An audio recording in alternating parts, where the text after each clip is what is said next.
మన sitting MLA Shri తోపు Arthur గారిని మనం ఇంటర్వ్యూ చేయబోతున్నాం. వైసీపీని విడిచి కాంగ్రెస్లోకి ఎందుకు వచ్చారు? అది కూడా వైసీపీ వాళ్ళు టికెట్ ఇస్తామని చెప్పిన తర్వాత కూడా మీరు వద్దని చెప్పేసి బయటకు వచ్చి కాంగ్రెస్లో చేరారు. దాని వెనుక కారణం ఏంటి సార్?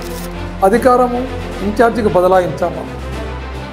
మీరు గవర్నమెంట్ పనులు మాత్రమే చేసుకోవాలా? మీరు కాంగ్రెస్లో చేరకముందు టీడీపీ వాళ్ళు మిమ్మల్ని అప్రోచ్ అయ్యారని మీరు అంటున్నారు.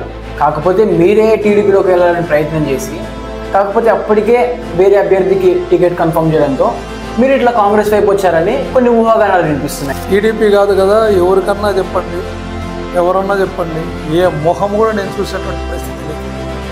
చంద్రబాబు నాయుడు దగ్గర నేను దగ్గర 5 సంవత్సరాలు సెటిల్ కన్సల్ట్ చేశాను.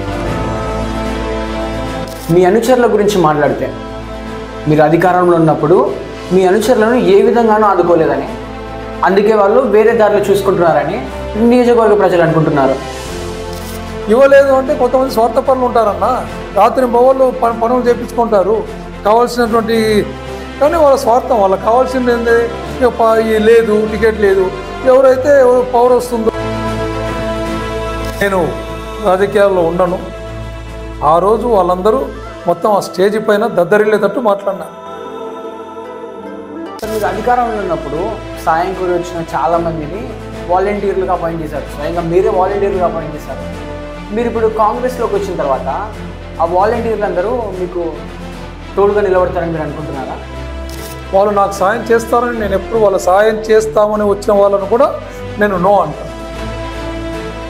కరోనా సమయంలో ప్రపంచమంతా అల్లకల్లోలం అవుతున్నప్పుడు కూడా మీ కుటుంబాన్ని సైతం విడిచి నందికొట్కూరు ప్రజల కోసం మీరు సేవ చేశారు.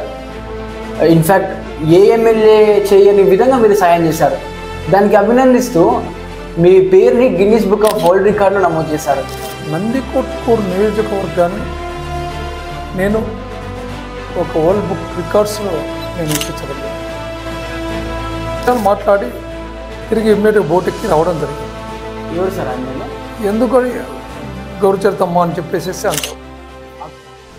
స్నేహితులనాలో, సన్నిహితులనాలో, లేకపోతే మీకోసం పని చేసేవాడనాలో ముడియాల శ్రీనివాసరెడ్డి గారు రీసెంట్గా 2021లో ఆయన బెంగళూరు నుంచి వస్తుండగా అనుకోకుండా యాక్సిడెంట్ జరిగి మరణించడం జరిగింది.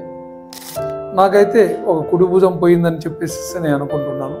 ఎందుకంటే పాలపాటలు అతనికి, కాబట్టి అతను లేని లోటు నాకు చాలా ఇది. అందుకని మీ నియోజకవర్గ ప్రజలకు ఏమైనా చెప్తారా? మీరు ఏది చేసినా మీ తీర్పును నేను శిరసావహిస్తాను.